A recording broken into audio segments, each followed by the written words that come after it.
Wealth, I think, is not money or status. Wealth is having an asset earned while you sleep. Money is how we transfer time and wealth. Yeah, I don't attempt to play status games. I think I can know how to build. I'm trying to learn how to sell. And if I can do both, I think, anybody that can do both is going to be unstoppable.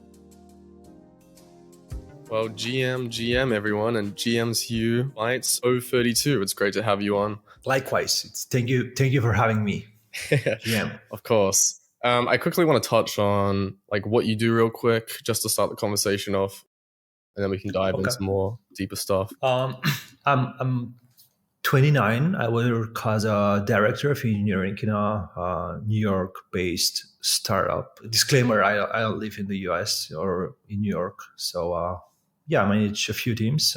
And unfortunately, in my day-to-day job, I don't get time to code anymore. So so that's why I'm kind of doing auditing 6-7 hours a day, before starting my actual job. So I wake up 3:30 to 10 a.m. I'm an auditor, and from then on, I'm doing business as usual. Okay, right. So you're basically doing auditing when you wake up at 3 a.m. to 10 a.m. Sorry. 10, 11, something like that. And that's private audits, right? And then after that, you're working a day job, basically managing teams. Yeah, that's correct. Got you. And what do these teams consist of? Is this auditing as well, cybersecurity? I guess no, protocols it's completely unrelated. Okay. We're building a product. That's helping document. Helping generate nice documents, like nicely looking documents that are used by businesses that sell a lot of services. Gotcha. You have plenty of sales departments in your company, and they just want to click some services, sell them quickly, prepare a quote for 5 minutes. So we build out software that actually does that. Right, got you. Yeah, that's a completely different field to what you're doing. So yeah, I guess, how did you really start this path of becoming a self-made auditor and building a clientele? So I think I have to go back a little bit more. So I'm a heavy investor in crypto. 95% of my portfolio is crypto. Since 2018, 2019, I've pretty much made all my wealth from that. So I was looking at Compound, or not, 9 or 10 months ago, I didn't know about Compound. I think it was more 11.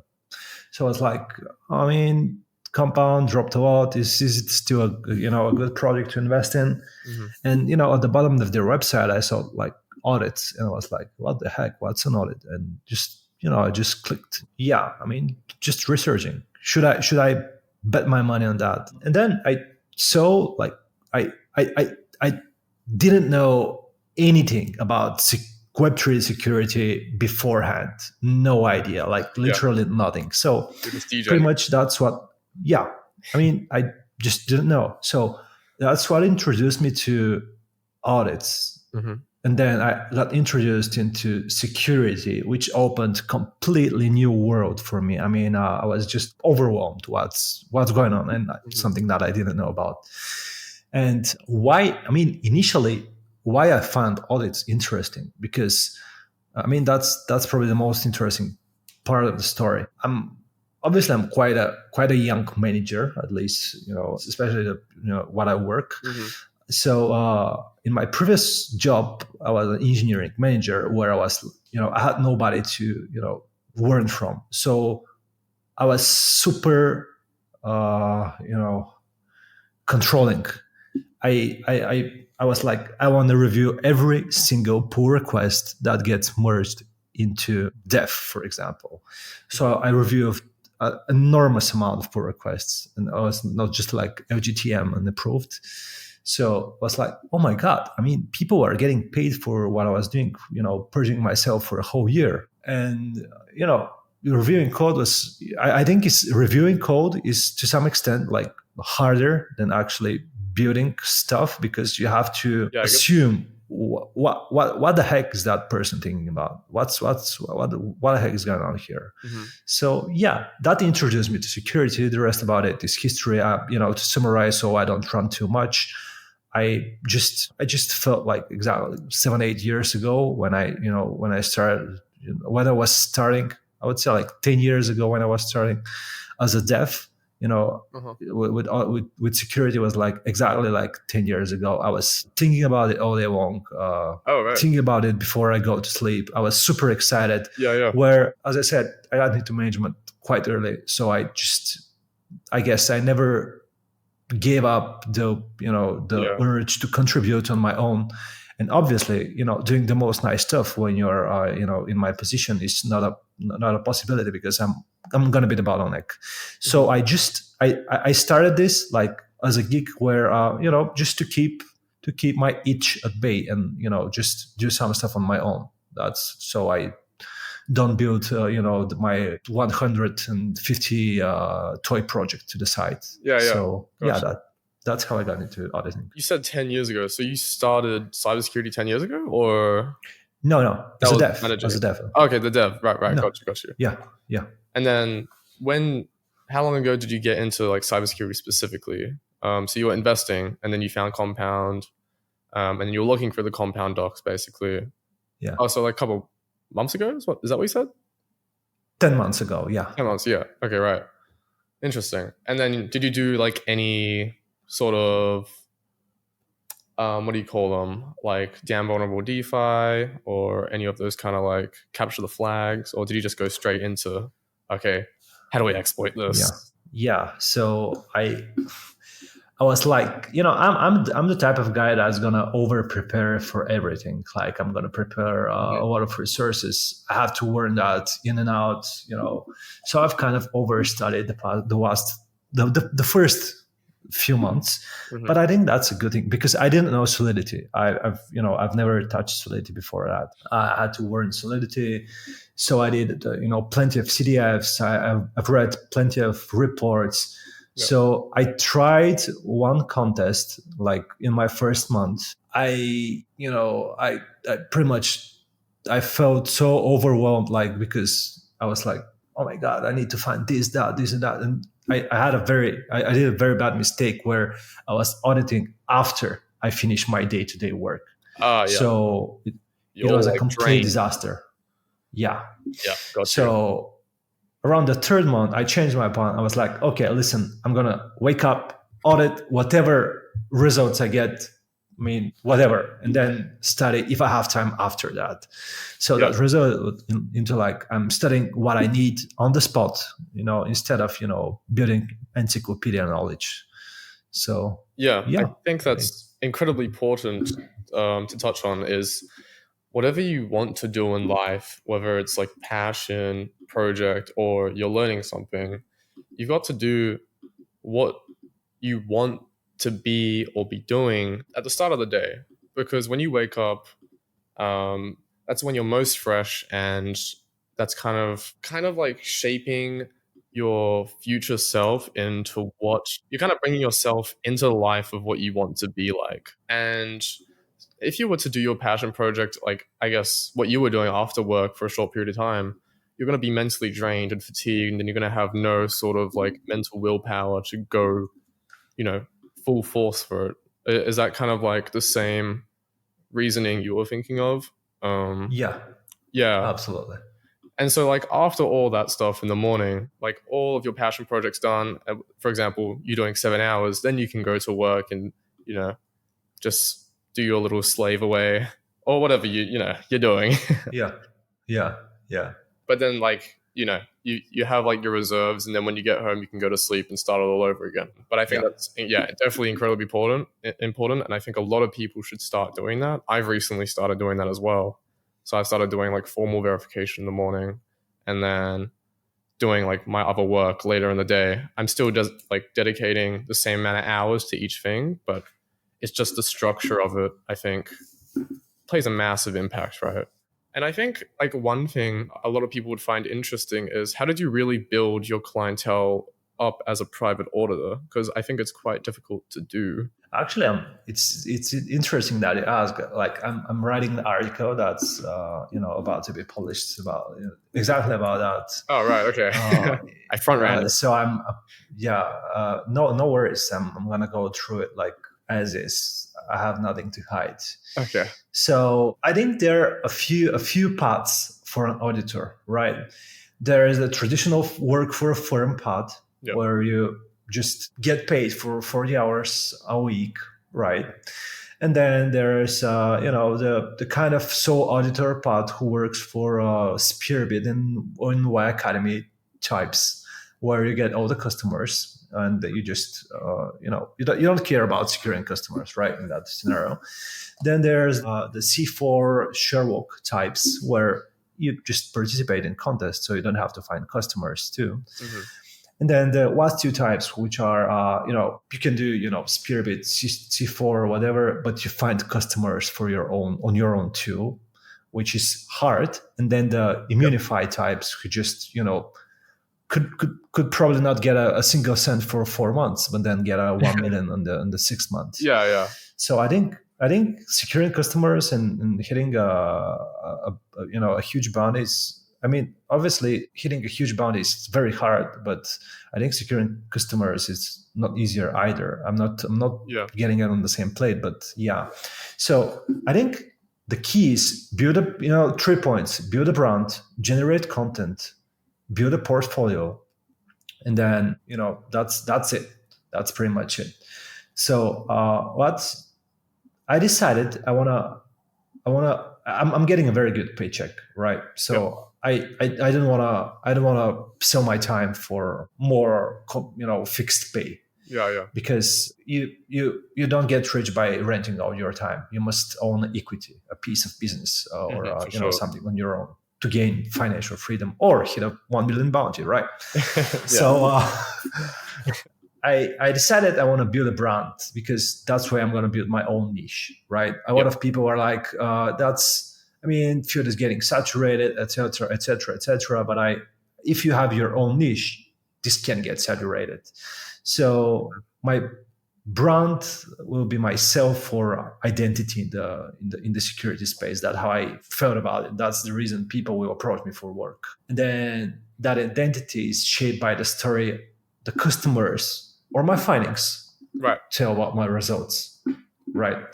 Because when you audit a code base, you interpret it differently from the next person because you have different goals from your lens. Yeah.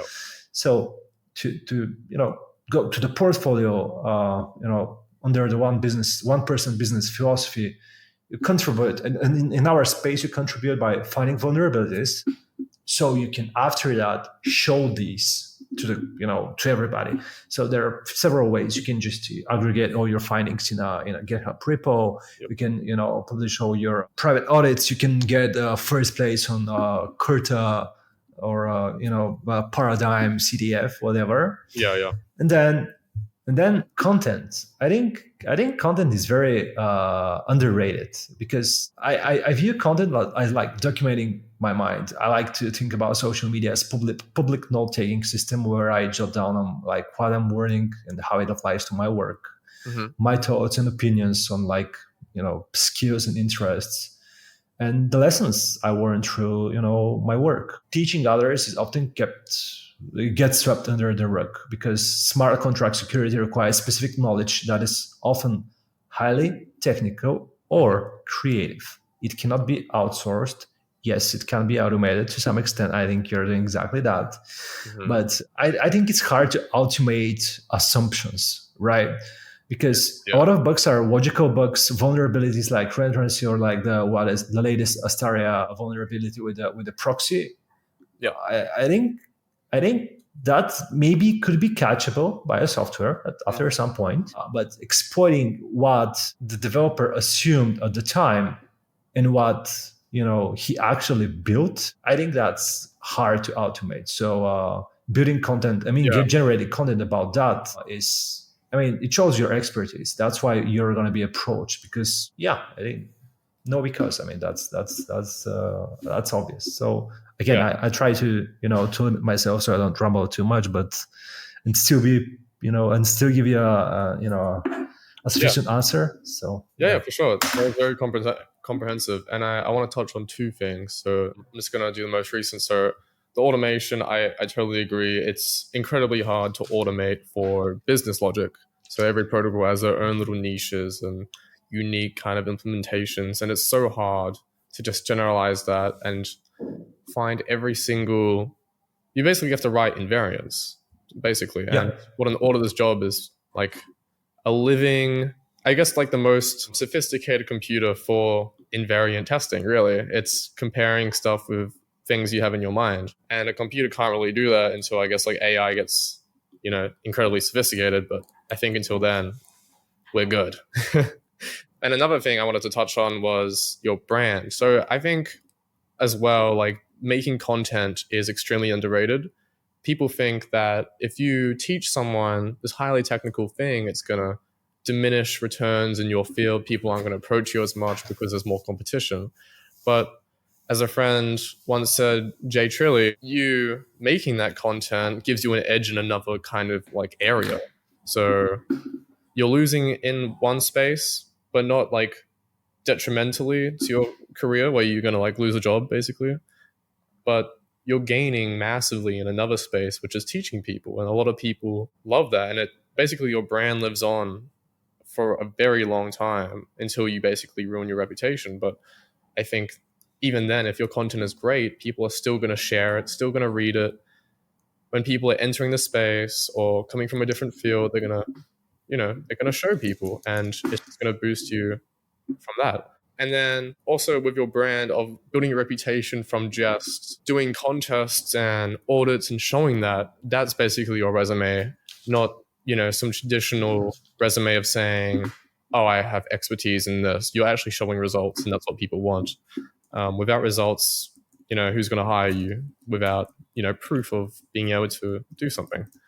Um, and touching on that, I would like to ask, looking back at it, what do you wish you did differently to accelerate this process of kind of becoming an auditor and building this reputation of someone that a company can go to basically secure their content slash code? yeah. Maybe the only thing that I would do different is get into contest earlier. Mm-hmm. That's pretty much it, if I have to be honest, Okay. because that was probably gonna force me to realize I can't do this after work. I have to refine my schedule, try Right. and just. But I don't. I mean, I don't count that as a time lost, because I mean I've learned a ton from it, which is not going to be applicable only to my security endeavors. It's going to be applicable to my life going forward. Yeah. I pretty much learned how to manage stuff while having a full-time job, which is crazy. And yeah, that's probably the only thing that I would change. And Mm-hmm. something that I'd like to touch on, that just to reply to what you know about sharing knowledge. Yep. I think so. Building content about how you actually solve problems Mm-hmm. forces you to apply what you learn. Exactly. Yeah. Right. This, you can iterate on that and get better with time. People will assume, that's easy, but you're getting a huge edge in being able to learn stuff. Anything that you want, you can learn Yeah. about meditation tomorrow if you want to. So that's huge. And a second thing that I think it's not obvious for a lot of people, but like, I don't know, at least personally for me, I'd rather build an online brand presence, one man business, instead of building a huge firm. Or I don't have aspirations for like building $1 billion company, but Okay. having control of your life with your audience and everything that you do is completely different thing, by compared Right. to just being good on. You're prioritizing basically freedom over, I guess, materialistic money and building status, all that stuff. Is that kind of on the right track or? Um, let me just think for a second. Yeah. I think I think the materialistic things are gonna come with time, right? Hmm. I'd rather do what I love, like because I legitimately love what I'm doing. I live and breathe about it. So I think that's what's making me rich right now. I'm happy with everything that I do. I mean, no amount of money could buy me that. Yeah. And it's different because people think about money and wealth at the same. They just place them on the same level. Like wealth, I think, is not money or status. Wealth is having an asset Hmm. that earn while you sleep. Money is how we transfer how we transfer time and wealth. Yeah, I just don't attempt to play status games. And I think I can know how to build. I'm trying to learn how to sell. Hmm. And if I can do both, I think anybody that can do both is going to be unstoppable. That's pretty much it. For sure. Yeah. I wonder if you ever did like when you did you ever like approach people for audits, or did they all really approach you? Like, did you ever like cold message someone on Twitter and be like, "Yo, do you need an audit? What's happening?" No, Or yeah, no, never. okay, sweet. No, The good I old cold yeah, emailing tactic. no, I think that's it's not a sustainable approach. I mean, it's maybe it's sustainable. I don't know, but I just don't feel like doing it. So yeah, pretty Yeah, much anything I get is like from my Twitter, yeah, literally. yeah, for sure. Um, I read that you actually forced yourself to learn common vulnerabilities. I guess relating to that, which ones have you seen most frequently? And if someone was trying to become an auditor, I feel like a lot of people focus on getting the critical bugs. Is that? I feel like that's not the right mindset, right? Um, what is your take on those? Yeah, amazing question. I mean, I think the most subtle critical vulnerabilities, at least from what I read, because I don't have a unified critical, right? Hmm. I have some criticals and highs on my code or my audits. Like a very interesting critical that I found was like it was I just cannot disclose the project, but it was about so they had a custom token, right? Yep. And the token had a before token transfer hook, right? It's open Zeppelin, and you can just override it. Hmm. In the hook, there was a condition that the transfer cannot happen to the token address itself. So knowing that, and that the protocol batch transactions, a lot of transactions, one transaction that is going to transfer to the token itself was going to brick all the other transactions. Yeah, yeah, And so usually that's it's not a huge deal. I mean, it's a probably, if it was not for the batching, probably in Code Arena it was going to be a QA, like a low severity bug. hmm, But combined with everything else, that's what it makes it critical. So I think I heard it in the office hours of Alex, the judge from Code Arena, yep. that the best criticals are like walls or mediums where you twist the knife and just bump everything around it with it. So yeah, Mhm. I hope Interesting. that's a sufficient answer. Yeah, yeah, of course. And another thing I wanted to ask was, what is your kind of strategy? Do you use any like tools to help you audit, or is it completely manual? Like, I think his name was Chris, the number one auditor on C4. I pretty much do everything manual. Okay, right. So just line by line.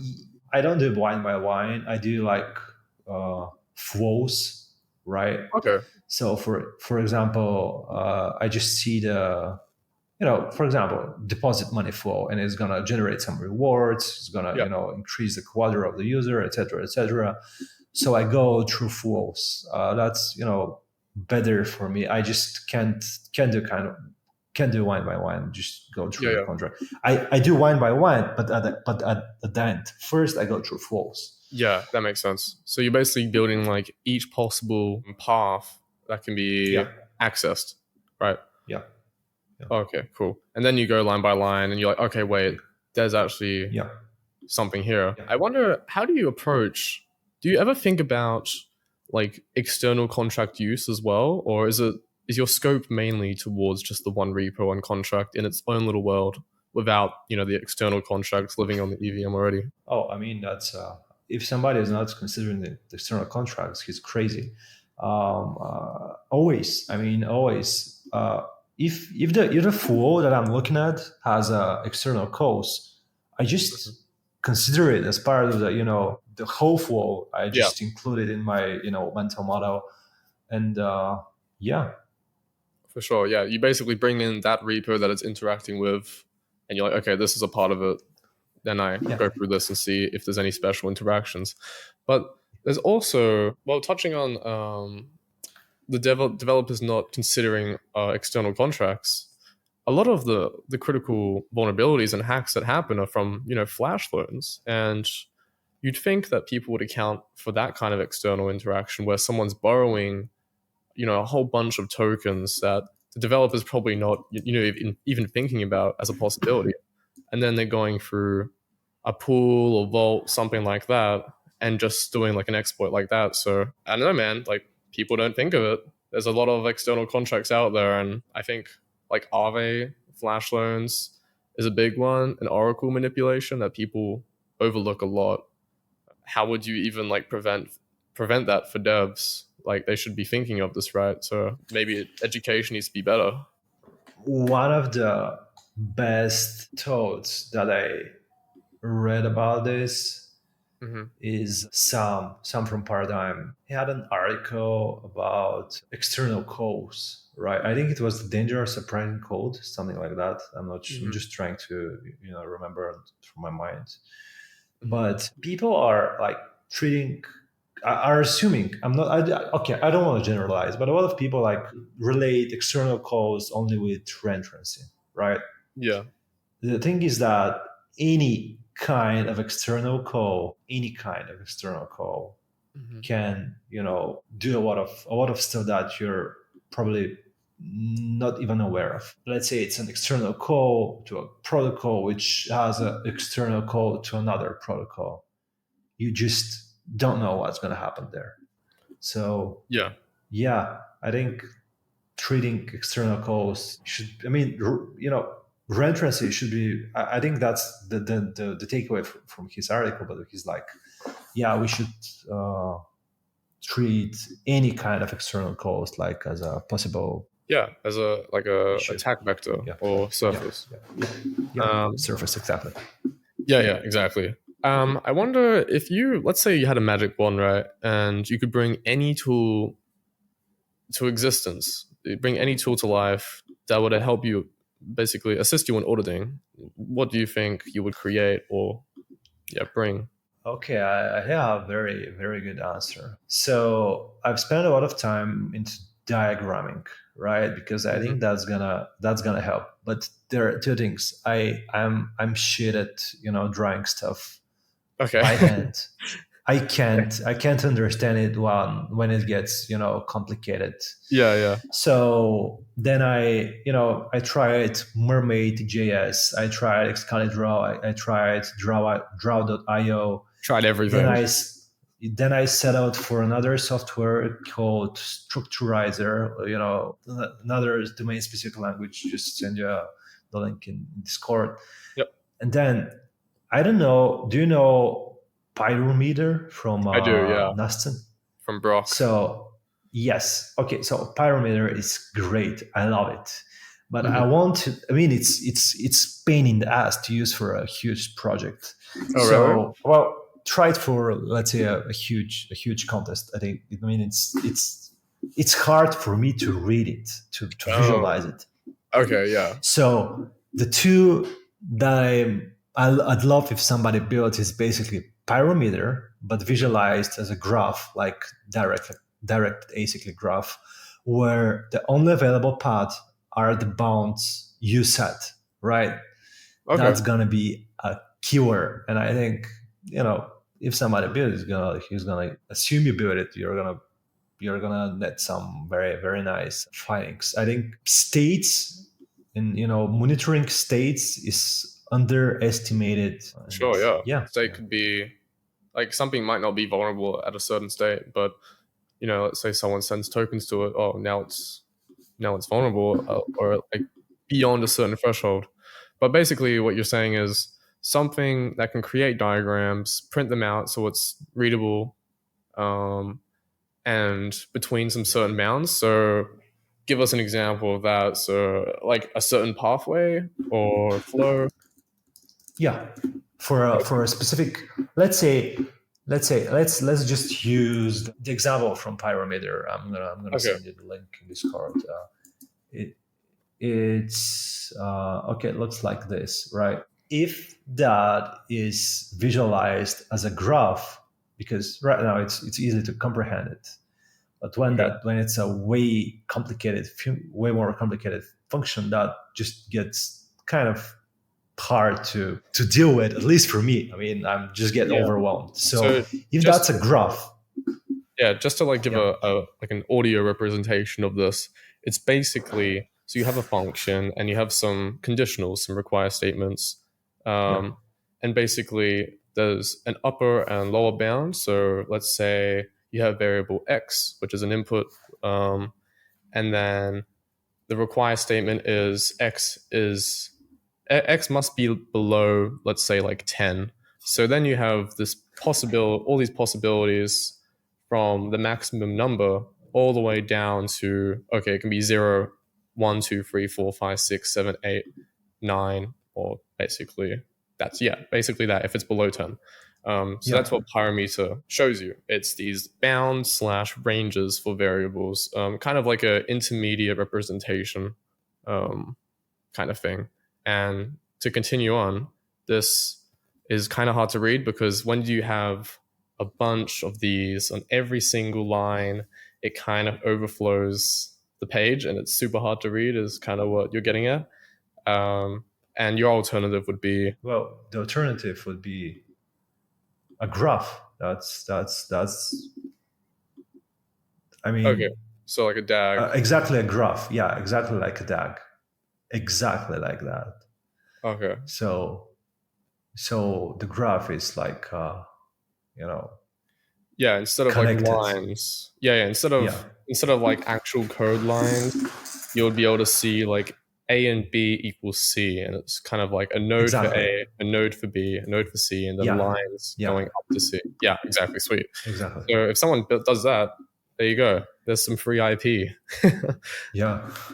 um, Sweet. And what have you ever like wondered of getting into something like automated analysis, or are you just want to stick with manual? Probably, yeah, probably. I would get, definitely, I would get, but like I'm trying to build my skills one step at a time. Right. So you're trying to master So what you're doing now. yeah, Cool. And let's say like someone's trying to start out, like what should they really be targeting? Let's say they go into a C4 contest or something like that, and they're trying to find a bug, but all they're focusing on is like, okay, how do I exploit this?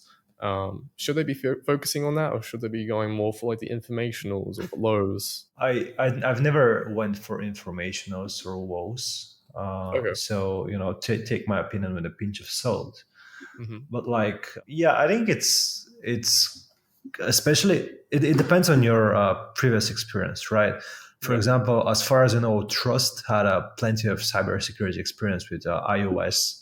Yeah. Yeah. So what that that's completely different if you are that kind of adversarial mindset, and then you are Hmm. somebody who's just starting overall programming. Right. So I think it's wrong to start and like expect a lot of stuff, because at least for me that's gonna be overwhelming. So yeah, let's just generalize all the things that I'm gonna say. It's like they apply to me, may not apply to somebody else, but Yeah. Yeah. Of like course. that's how I do stuff. So just keep it chill.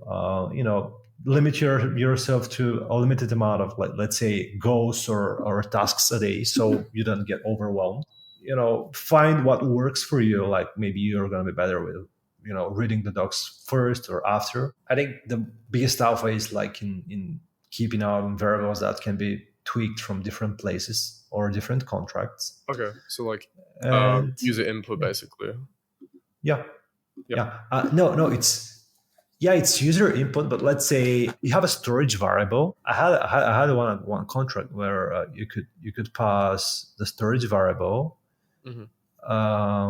and then it could be manipulated into, let's say, two different libraries. Like, libraries are not contracts; they're not state, right? Yeah. But it's manipulated in different places. So you just have to figure out where and under what conditions it can be manipulated. Who's going to be able to manipulate, let's say, for example, if it's an ERC20, which functions can manipulate the total supply, like Sure. burn and mint, right? Yeah. So under what conditions that happens? Sure. Yeah. I guess on top of that, like you can, with those set of like rules you just placed out, you could really just build and like a tool to sort of like follow these rules, right? Yeah. And I guess a lot of people do that with the bot races that were recently introduced to C4. I don't know if they're on other contest Yeah. platforms, but I guess what Yeah. are your thoughts on these bot races, and what are they kind of missing that's not taking over, you know, the main pool? Uh, so as far as I know, some of the bots are built with regex, and I had Okay. some conversations about regex. So it And seems what like reggae? regex can get you pretty far gone. So maybe I'm not saying it well, but regular expressions. Yeah, Okay, that's right. what I mean. Yeah, I apologize. I've always like, yeah. And then the other type of bots are built with like ASTs, right? Right. So I have a lot of experience with ASTs because I've built like plenty of tools for JavaScript. I'm a crazy for anything JavaScript. So I've built a lot of Babel Hmm. tools. So both bots just have pros and cons. I don't think that any of them can beat a properly fed and curated LLM, right? Okay. So if somebody builds the LLM, I think that's when the show is gonna come. Until then, we're just gonna have, because current bots, and just again, I'm just guessing what they do is like Hmm. kind of pattern matching, look for some stuff here and there, you know compare, see if it's like the same. At least that's what I'm guessing. Hmm. So it's built on the assumptions of the builder of the bot, right? While if you train a data model, it's going to be built on the assumptions of everybody. Yeah, So that's the killer. that's the cure for everything. Yeah, I guess like in order to build a good bot, you've got to be a good auditor to begin with, right? Like you've got to know kind of what causes an exploit, and like the common patterns to find those things. And if you're not like, you can't audit normally, then automating it would be quite difficult. But it would be Yep. interesting to talk to one of these bot races in the future, which I have reached out. Hopefully, will happen. But yeah, I guess what is kind of like on your radar to do next? Like, what are you're obviously doing private audits now, but do you think you'll continue that for the rest of your life, or what's kind of like, what are you aiming to do or learn in the next couple, months, years? Yeah.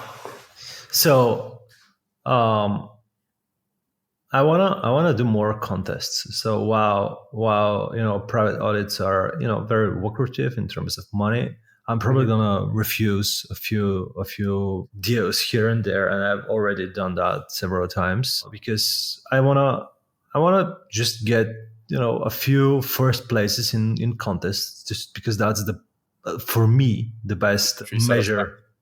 Yeah, yeah. Yeah, I mean, the best measure I'm doing well, right? yeah, I yeah. can't.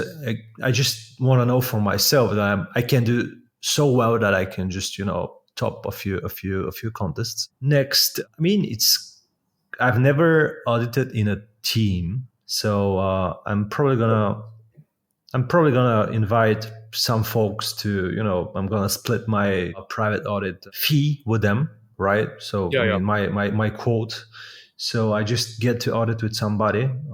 So I just do it in a team. I literally don't care if we're gonna split like 5K each or 3K or 4K each. Yeah. I'd rather do it in a team and just see how it goes, because that's at least for now the only way for me to do that. And I don't have plans actually. I'm just trying to I'm enjoying myself. I legitimately enjoy what I do. I'm looking forward to ETHCC in Paris in July to meet a lot of Oh people. yeah. So yeah, that's it. No plans. I mean, just do what I feel curious about each day. That's, I think, the most Hmm. interesting thing about that job. Yeah, for sure. Just basically find a passion and go for it. I guess even finding the passion is the hard thing, but once you do, you basically just gotta like, just go hard at it, right? And then that Yeah, will take you down a rabbit hole where you might find another passion. I mean, yeah, that's what happened for me. Like I went down, I think, Solidity, which was amazing at the time, and then I got kind of bored, and then I tried like like got into like protocol development, and then I did like an AMM, then NFTs, and then after that I was like, okay, I'm really bored at protocols, and then I just did some freelancing, met some people, and got into MEV, and I was like, wow, a whole new world, and that's what kind of got me into backend, and then after that I learned basically Huff, which is like reading and writing bytecode, and then through that is how I discovered formal verification. So it's really just like a rabbit hole of interests and pursuing them to, I guess, as much mastery as you can. And then on that path, you meet people and learn new things that could basically direct you in a new pathway. And I think that's kind of like really life as well, like meeting people, discovering what they do, then getting interested. Yeah, I feel like that's a key yeah, thing. I think with auditing, it's even more, you know, significant because you're reviewing all these code bases. So you must have like a really good understanding of a variety of different protocols and how they function. Um, Kind of like a research. Oh yeah, you're basically a researcher and an auditor. yeah. Combination, the best combination for a person who's. I mean, obviously, that's not a job for a person who's like, I want to learn React and set up for that in the Yeah, yeah, next 2 or 3 years. I yeah. actually appreciate that you brought up, trying different stuff, doing different stuff. I for sure don't see myself like doing audits my whole life. I'm just not like that. Okay, Yeah. I'm probably gonna find something more interesting or something just that's gonna spill over from audit, something like maybe I could get into building a protocol. I don't know, Hmm. but I really align with what I said. Like, doing one thing opens the door for like many other things, and you can get interested in each one of them.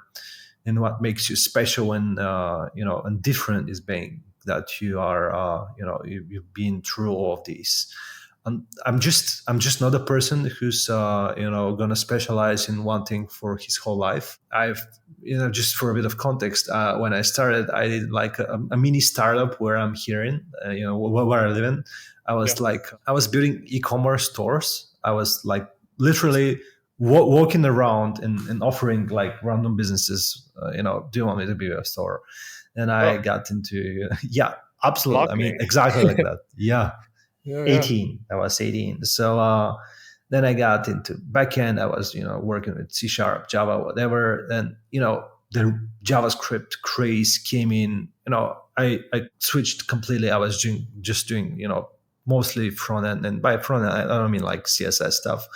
I yeah, yeah. was working on a lot of frameworks. I actually have contributions to React and Next.js too. So Oh, just for the really? record, There you go. yeah. So yeah. I mean, I just do what I feel passionate about, and don't take me wrong, I feel passionate about management too.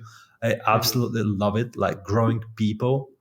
You Hmm. know, seeing how they progress with your help. Yep. That's awesome. But all the politics, all the bureaucracy and fakeness, in the higher echelons of management is not my taste. Yeah, So, not desirable. And I guess that's a uh, reason why you don't want to like start a like an auditing firm Yeah, as well. Yeah, got yeah, you. That yeah. makes sense. Um, yeah, I think this has been a wonderful talk. It's been amazing to have you on and talk about all these things. Hopefully, you've had the same kind of experience. Yeah, it's been lovely having It you on, was man. absolutely amazing experience for me too. Thank you for having me, Of and course. Yeah, and good luck. we'll talk soon. I figured from Twitter you're building something. So good luck with that. I can't wait to see it. Yeah, And we'll see in yeah, the next few months, hopefully. But it's definitely like a massive grind. But yeah, here we go. This has been a okay. pretty good interview, and we'll see you on the next one, I guess. All See you in right, the next one. Bye bye. goodbye.